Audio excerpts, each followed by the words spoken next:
Last year, we reported on Jacques Peterson, a rehabilitated drug addict who was claiming to help addicts. We confronted Peterson about his less than legal methods, forging court orders and kidnapping people to force them into rehab, after charging their families thousands of rands for his services. Charges were laid against Peterson, but he was never arrested. Now his actions have spiraled out of control. On the 15th of April, Trudy Pulser, an escort, received a call from a client requesting her services. Then followed his picture, his address, and a message that read, plus lacquer crystal. She assumed that to mean bring crystal methamphetamine, a dangerous and addictive drug. She responded immediately. Ek jammer, ek doen nie drugs nie. Jy is meer as welkom vir te kry, maar ek stel nie belang nie. Trudy, who are we talking about here? Jacques Peterson from the drug squad. In July 2019, we brought you the story of Jacques Peterson, who started the Drug Squad. Its aim, to assist family members whose loved ones were addicted to drugs. Now, the Prevention and Treatment of Substance Abuse Act only allows for magistrates to commit a substance abuser who refuses treatment to a rehabilitation center. But the substance abuser must appear in court first, and only a court can issue a warrant if the substance abuser fails to do so. But unaware of how Peterson operated, some families would pay him up to 10,000 rand and more to intervene. He simply circumvented the court process by forging committal orders and arrest warrants, and he would sometimes arrive in the dead of night to apprehend substance abusers and take them to rehabilitation centers. Peterson was finally caught out by Frikkie Heefer, the owner of a rehabilitation center near Potchefstroom, who laid charges against him. The senior prosecutor at the Randburg Magistrates Court, Yusuf Barber, studied several of Peterson's court orders and arrest warrants and confirmed that they were all fraudulent. When we caught up with him, he denied any wrongdoing. But aren't you using fake court documents to transport addicts to rehabilitation centers? Then after skipping an on-camera interview we had scheduled with him, Peterson sent us a surprising voice note. Some of the orders are fake, I do. He did this, he said, because sometimes the court process took too long. But Yusuf Barber had a strong message for Peterson. If I'm the prosecutor dealing with this matter, I would not hesitate to ask for direct imprisonment. Despite charges being laid against him and him admitting to faking rehabilitation orders, Peterson wasn't arrested. You'd expect that by now he'd at least act legally. Evidently not.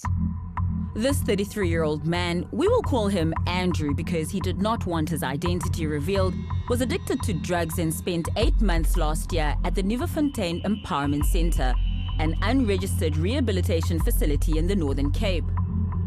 After he left the center, he relapsed and his concerned mother paid Peterson 10,000 rand to return her son to the facility. On the 25th of October, Peterson and 2 colleagues arrived at a guest house in Cape Town where Andrew was staying. So I asked them who are they, and they said they're a drug unit from Kempton Police Station. What did the paperwork say? Was it legal documentation? Yeah, he says it's the legal documentation from the clinic in Joburg, but he didn't want me to read it. Andrew felt he had no choice but to get into Peterson's vehicle. The journey back to the center took 8 hours. Andrew had no idea of the fate that awaited him. What was to follow can only be described as a living hell. Jacques with his 2 colleagues came walking in with me. So we were standing there. Andrew said that the center manager, who we can't name for legal reasons, forced him to wear a gag which was covered in dog feces. He was then forced to strip in front of patients and staff. As I got to my pants, Jacques stood up and told he's got a brilliant idea, and Jacques took out his phone and started recording everything. I got undressed completely. They handcuffed me. He said he was forced to wear a sack-like garment and then was subjected to a brutal cavity search. Next, the center manager demanded a urine sample, but Andrew was unable to provide one. Then he took a taser and he came tasered me on my testicles. A staff member who said he witnessed the tasering sent this voice message to Andrew's mother a few days later. En toe hom nou try forceer en toe hom nou gesê, wel, pee of ek gaan jou stimuleer, en toe vat hy so torch, wat eintlik wat 'n taser ook is, en hy taser hom 2 keer op die ballas, dat aan mekaar in sak en skreeu soos wat hy huil. Andrew said that Peterson was present throughout his abuse on that Friday night. He was making the loudest jokes and filming the whole thing on his phone. He never at any point tried to stop the abuse? No, ma'am, he motivated it. He said that Peterson and his colleagues departed from the center that same night. Worse was to follow. He said the center manager beat him, performed another violent cavity search, and sprayed him with a fire extinguisher. And then he sprayed him with a fire extinguisher, and all the while was crying like a child, like someone that just saw someone die. Andrew was chained to a wall in a Wendy house. Sunday morning, around about 1:45, 10 to 2 in the morning, he came there alone. He said the center manager was drunk and had a bag full of sex gadgets. And he started raping me from behind.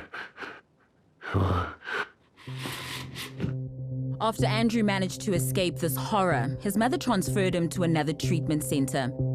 A staff member at the Nieuwefontein Empowerment Center reported the abuse to the owner of the property, Michael Clark, who was also a director of the center's operating company. He immediately summons the center manager. I suspended him from any further duties, and I banned him from having any contact with any of the residents, pending further investigation. Clark then took the decision to close the center down. Andrew laid charges, and the D'Aar Family Violence, Child Protection and Sexual Offences Unit started investigating cases of rape and assault with intent to do grievous bodily harm against the centre manager, who denied all allegations when we spoke to him. Well, I can just tell you that none of what you've suggested actually took place. He did not respond to our follow-up letter requesting an interview or a written response to the allegations. But on the 9th of July, he was arrested in the Eastern Cape and last Monday appeared in the Hanover Magistrates Court. He remains behind bars till his bail application, which will take place this week. We don't know if Peterson carried out any more of his interventions after this incident, but what we do know is he made a surprising social media post. In April this year, Peterson posted on his Facebook that he's decided to open a halfway house in Houghton, adding, "We cater to everyone. All prices are negotiable." And it's to this address that escort Trudy was directed. She said that Peterson told her that the property was a halfway house for recovering addicts and she must pretend to be his administrative assistant. She obliged and then followed him into his room. She said he then started using crystal methamphetamine. He had a glass lolly that he was lighting. Every single sound, he was so paranoid. He couldn't even light a lolly without looking through the window, making sure nobody's watching. So he was definitely high on drugs? Definitely. Did you see him take any drugs? Yes. Oh, yes. The whole time through. The whole time. And adding insult to injury, she said Peterson never paid her. So how much does he owe you? 2,600 Rand in total. The owner of this property told us that a halfway house did not exist at this address and that Peterson had merely stayed over as a guest on a couple of occasions. But there's more. 2 months ago, this mother, we will call her Jennifer, was discharged from hospital and came home to find that her son, who was addicted to drugs, was out of control and needed inpatient treatment. And I realized that he was very sick and something had to be done about it. Just a few weeks ago, she paid Peterson 10,000 Rand for an intervention, but he did not arrive. I felt totally and utterly scammed, as they would say. Peterson had sent this document, a Section 4 form, to Jennifer to fill in. Tracy Halps, an expert in rehabilitation matters, said this form did not give Peterson any authority. This form is what people refer to as a Section 4. It's in terms of the Mental Health Act, and it allows for a family to obviously complete the form and then have it commissioned by the South African Police, and then it empowers a paramedic to pick up a patient and transport them to a psychiatric hospital. It's only to a psychiatric hospital. We contacted Peterson, who seemed surprised to be hearing from us again. Am I in trouble? Let me just put it like this. Because I was in trouble last year. He said he was now acting legally because he used a Section 4 form. He also said that the halfway house didn't work out. Peterson agreed to an on-camera interview, but then we could not get a hold of him. He was adamant that he was not present during Andrew's alleged abuse. We took him to the rehab, and that's where we left him. You know, because, I mean, we don't stay on and see what happens afterwards. And so we just drop him off, and then you don't see that they booked him, and then we go. His denial has angered Andrew, who was traumatized after his alleged sexual assault. He still has no clear idea why he was targeted. I wanted to die. I was embarrassed. I was ashamed. I was so angry at everybody. How are you feeling today? Good.